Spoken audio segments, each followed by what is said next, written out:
So here's audience 1, 2, 3, 4, 5. There you go. Good? Yep. Okay.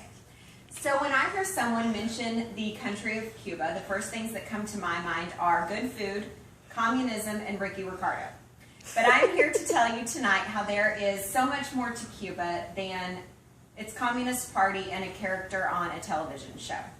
First, I'll tell you a little bit more about Cuba, and then I will tell you about how you may visit Cuba and what you should know before you do. And finally, I will tell you more about the Cuban citizens and their culture. Let me begin by telling you a little bit more about Cuba itself. Cuba is an archipelago of 2 islands, the island of Cuba and the Isle of Youth, located approximately 90 miles south of the United States. It is almost the size of the state of Pennsylvania. They have low hills and fertile valleys with an average annual temperature of 75 degrees, which would be nice, right? Yeah.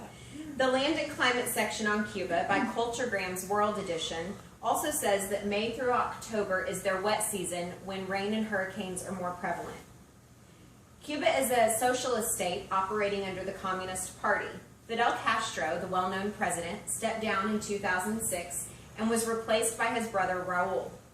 Raul has introduced social reforms to help stimulate the Cuban economy. But in a section on the government in Cuba by Culturegram's World Edition, he has announced his plans to retire in 2018, and he will be replaced by his current vice president. Now I want to tell you about what it would entail to travel to Cuba, but I must warn you that this has recently changed. Currently, it is illegal for a U.S. citizen to travel to Cuba specifically for vacation purposes. However, there are people-to-people programs where you can travel to Cuba on an authorized visa that will allow you to interact with the Cuban citizens and learn more about their culture. But it's not a vacation, it's a culture trip. However, according to Pete Kasperowicz's article, Cuba shuts down U.S. travel visas on the Hill website. As of February 14th of this year, that has been shut down. Cuba is no longer authorizing travel visas for U.S. citizens.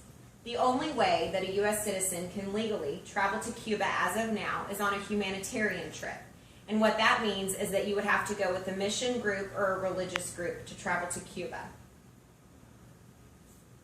Finally, let me tell you more about the Cuban citizens and their lifestyle and culture.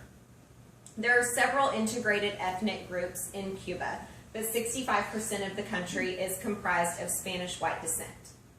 According to Culturegram's section on language in Cuba, Spanish is the official language, but English is a required course of study in their school systems.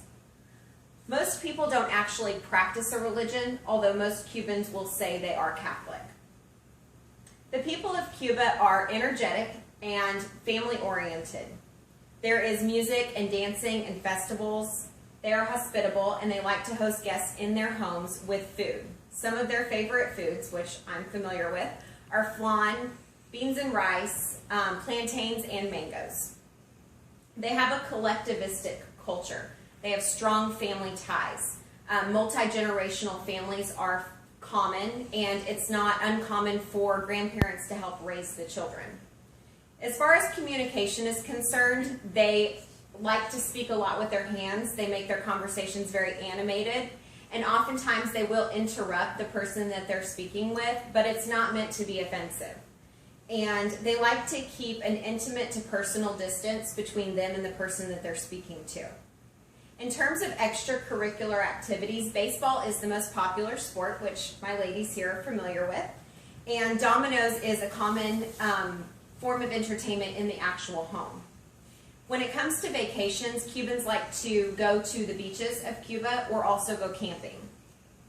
So as you can see, based on what we've talked about here tonight, there's a lot more to Cuba than its Communist Party and Ricky Ricardo on the Lucy Show. First, I told you about Cuba's geography and their government, and then I told you what it would mean to travel there.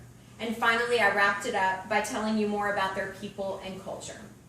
After hearing all of this about Cuba tonight, I hope that you have a better understanding of their unique and energetic, lively culture.